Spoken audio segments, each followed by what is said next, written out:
खंड मुख्यालय में आंगनबाड़ी कर्मचारी यूनियन संघ की बैठक आयोजित हुई, जिसकी अध्यक्षता जमील अख्तर प्रखंड अध्यक्ष ने की। इस मौके पर प्रदेश से आए हुए विभिन्न पदाधिकारी एवं जिला स्तरीय पदाधिकारियों ने विशेष रूप से आंगनबाड़ी सेविकाओं को संबोधित किया और कहा कि हम लोगों को एकजुट होकर लड़ाई लड़नी होगी।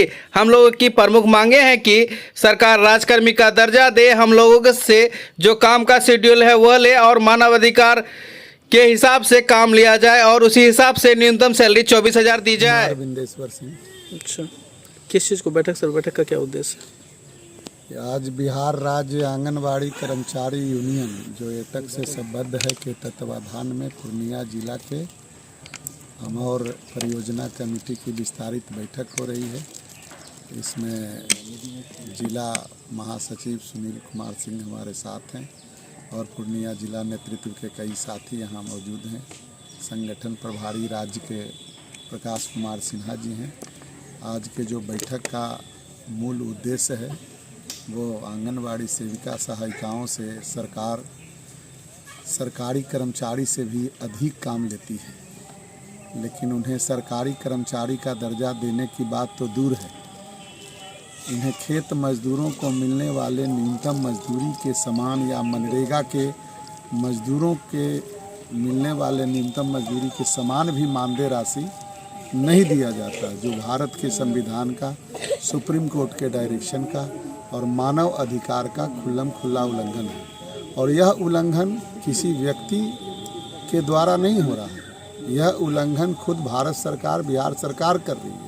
चूँकि ये आंगनबाड़ी सेविका सहायिकाएँ भारत सरकार के अंतर्गत काम करती है और बिहार सरकार भी अपने अंतर के कई कल्याणकारी योजनाओं में इन्हें लगाया जाता है और काम के बारे में इनको सरकार के तरफ से 4 घंटा बोला जाता है। ये 4 घंटा के मुलाजिम। फैक्ट यह है कि आज के डेट में यह कहने में कोई हिचक झिझक नहीं है कि एक लौता ही आंगनबाड़ी सेविका और सहायिका है जिससे 24 घंटा काम लिया जाता है। हम आपको प्रमाण दे सकते हैं।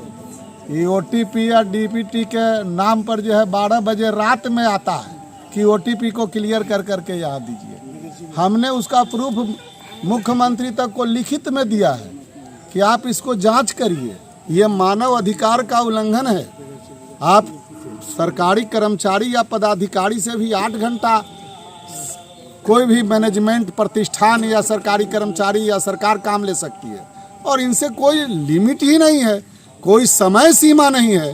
तो ये सरकार के द्वारा जो है अमानवीय व्यवहार आंगनबाड़ी सेविका सहायिकाओं के साथ हो रही है और इसी के खिलाफ जो है पूरे बिहार में आंगनबाड़ी सेविका सहायिका उद्वेलित है अपने शोषण के खिलाफ, लूट के खिलाफ।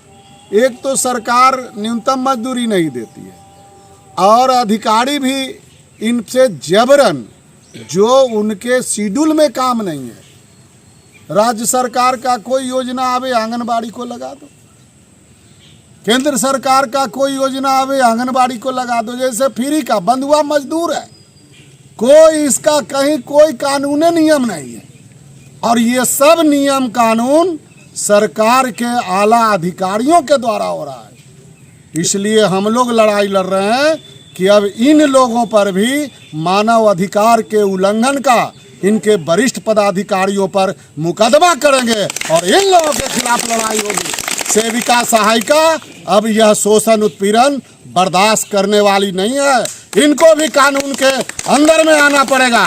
भारत का संविधान सबके लिए बराबर है।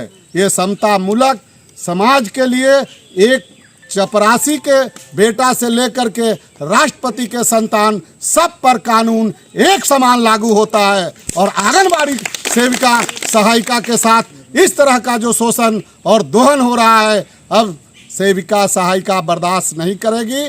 सड़क से लेकर के संसद तक हम लड़ाई में जा रहे हैं और हाई कोर्ट, सुप्रीम कोर्ट भी न्यायालय में जा रहे हैं ताकि यह जो देश में 28 लाख आंगनबाड़ी सेविका सहायिकाएं हैं, इनको सरकारी कर्मचारी का दर्जा मिले, उचित मानदेय मिले और इनका शोषण उत्पीड़न बंद हो।